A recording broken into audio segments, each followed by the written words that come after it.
कई बार हम सब लोग क्या करते हैं कि एक साइन ऑफ वीकनेस की तरह देखते हैं।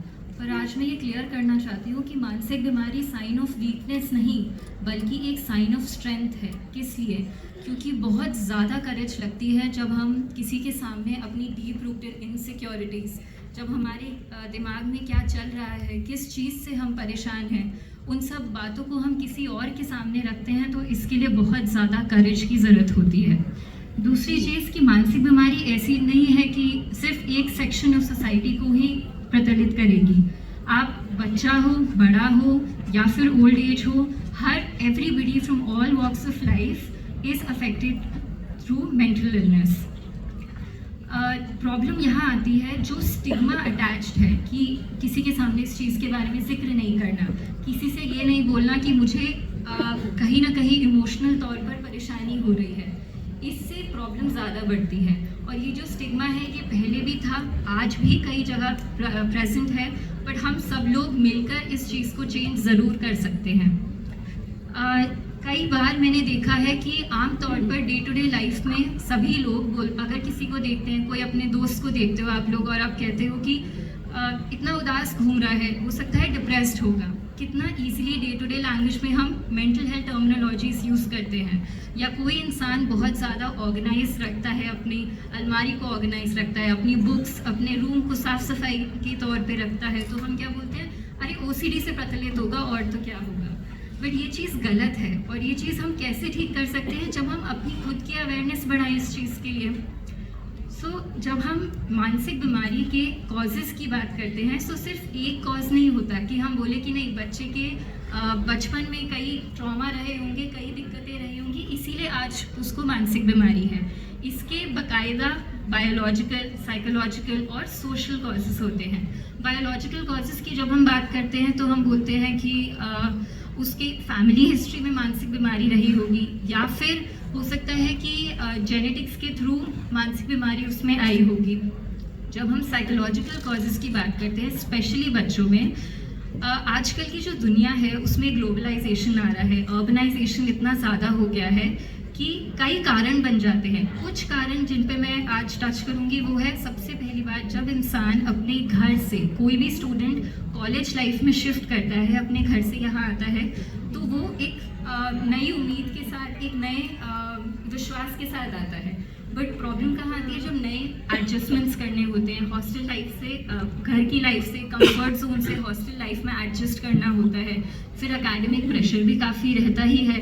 अब आप किसी भी फील्ड की पढ़ाई ले लीजिए, आजकल बच्चों को कंपटीशन की फीलिंग बहुत ज़्यादा हो गई है। So academic workload is one of the causes. Then बच्चों को क्या, पढ़ाई और पार्टी दोनों चीज़ें करनी है। अब क्या है, उसमें नेविगेट करना, to navigate between your workload of academics and your active social life is where the students, mostly the students, lack. Now I want to talk about these 4 common problems that are prevalent in the student population. सबसे पहला है stress. Stress क्या है? कोई भी difficult situation आती है, आज हम सब लोग हैं, हमें कहीं ना कहीं एक स्टेट ऑफ घबराहट, एक स्टेट ऑफ मेंटल वरी रहती है, थोड़ी सी एंजाइटी होने लगती है। बट क्या आपको पता है कि हर स्ट्रेस नेगेटिव नहीं होता? आज यहाँ इस स्टेज पर बैठने के लिए मुझे कहीं ना कहीं थोड़ी बहुत नर्वसनेस तो ज़रूरी थी ना, वरना मैं अपने घर से उठकर यहाँ आती भी नहीं। तो एक प्रोडक्टिव स्ट्रेस होता है जिसको हम यू स्ट्रेस कहते हैं। उसका क्या होता है कि वो आपको एनर्जाइज करता है, वो आपको मोटिवेट करता है कि आप किसी भी टास्क को इनिशिएट करो और उसको भरपूर तरीके से फिनिश भी कर पाओ। जब ये यू स्ट्रेस या प्रोडक्टिव स्ट्रेस अपनी मात्रा से या इंसान की कोपिंग एबिलिटीज़ से ज़्यादा हो जाता है, तब वहाँ पर वो चेंज हो जाता है प्रॉब्लमैटिक स्ट्रेस या फिर डिस्ट्रेस में। तब वहाँ पे उसकी सोशियो ऑक्यूपेशन फंक्शन ले लो, या फिर वो काम तरीके अपने सही से नहीं कर पाता, तब ये बीमारी का कारण बनता है। दूसरा एक कॉमन बीमारी है डिप्रेशन। जब हम डिप्रेशन की बात करते हैं तो हमारे लिए समझना बहुत ज़रूरी है कि हर इंसान जो छोटी छोटी बातों पे उदास हो जाता है, या फिर अभी कुछ टाइम के लिए उदास है फिर ठीक हो गया, ये डिप्रेशन नहीं है। We have to delineate between day to day sadness and clinical depression. Clinical depression is actually having a set of cluster of symptoms and उसकी एक टाइम पीरियड होता है जिसमें वो सारे सिम्टम्स उस इंसान में देखने पाए जाते हैं।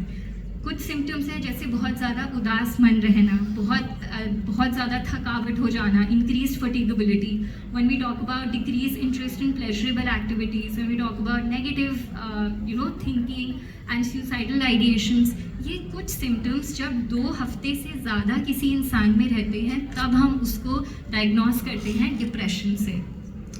Now, quickly, I want to talk about the last problem where the students are facing these days, addiction, substance addiction.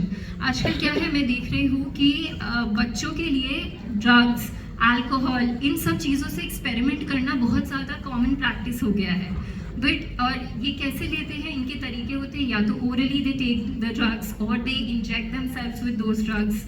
And जो कॉमन ड्रग्स हम देखते हैं वो अल्कोहल हो गया, या ओपियोइड्स हो गया पेन किलर्स के फॉर्म में, कैनाबॉइड्स हो गया जिसको बच्चे बोलते हैं वीड, हैश, गांजा, ये सारी चीज़ें, या फिर हम निकोटिन की बात करते हैं, टोबैको की बात करते हैं, और कई सारे। और आज जो एक नई चीज़ मार्केट में आ गई है वो है ई सिगरेट्स, वेप्स। बोला जाता है कि ई सिगरेट्स बहुत लोग बोलते हैं क्योंकि उनको मार्केटाइज करना है कि ये बहुत हेल्दी है, बाकी चीज़ों से ज़्यादा बेटर है, बट ये चीज़ अच्छी नहीं है। हम सबका यही कहना है कि किसी भी नशीली पदार्थ का सेवन करना ठीक नहीं है। इसमें हमें ये समझना ज़रूरी है कि कब हम नशीली पदार्थों के आदी हो जाते हैं। सबसे इम्पॉर्टेंट है कि जब हम एक ग्लास से शुरू करते हैं तो हम देखते हैं कि हमने एक ग्लास लिया और हमें खुशी मिली। प्रॉब्लम कहाँ आती है, कैसे इंसान या बच्चा डिपेंडेंट बनता है, जब उसको कई ग्लासेस चाहिए होते हैं उसी मेंटल सेटिस्फैक्शन के लिए या उसी साइकोलॉजी